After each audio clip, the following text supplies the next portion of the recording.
Hello అండి, అస్సలాము అలైకుం. అందరికీ ఈదుల్ ఫిత్ర్ అండ్ రంజాన్ ముబారక్ అండి. మనకి షీర్ కుర్మా ముందుగా గుర్తొచ్చిద్దండి. రంజాన్ అంటే దానికి కావాల్సిన పదార్థాలు అండి అవన్నీ dry fruits.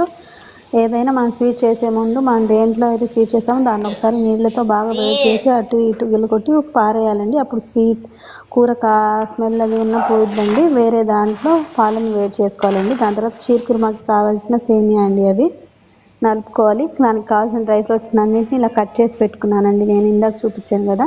First of all గిన్నెలో నెయ్యి వేసుకొని ఈ కాజు మొత్తాన్ని ఇట్లా వేయించుకోవాలండి, గోల్డెన్ బ్రౌన్ కలర్ వచ్చేంత వరకు అండి.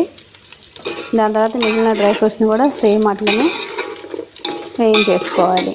సో మనం ఎంత వేస్తామో దాన్ని బట్టి టేస్ట్ వచ్చిందండి. మన పాలు కూడా పొంగడానికి రెడీగా ఉన్నాయి. ఇదిగోండి ఆల్రెడీ పొంగినవి కూడా.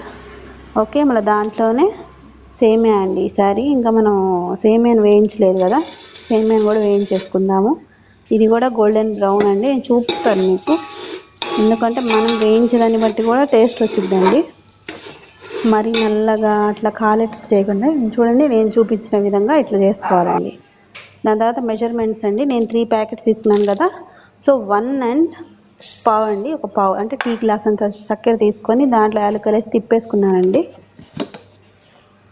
దాంట్లో ఉన్న చెత్త మొత్తం తీసేసి పడేయచ్చండి, ఎందుకంటే పిల్లలు కొంతమంది ఇష్టంగా తింటారు కాబట్టి. దాంట్లోనే వేసేసానండి పంచదార అది మొత్తం, అందుకే మనకు అలా కనిపిస్తుంది. అది ఆల్మోస్ట్ నేను అన్నీ తీసేసాను. మనం వేయించి పెట్టుకున్న డ్రై ఫ్రూట్స్ని కూడా దాంట్లో వేసేసానండి.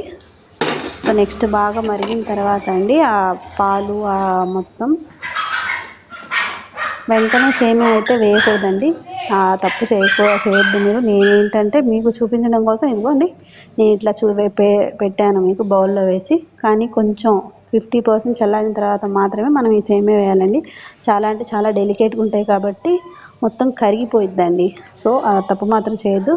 సో నా వీడియో నచ్చినట్లయితే లైక్ చేసి, షేర్ చేసి, సబ్స్క్రైబ్ చేయండి.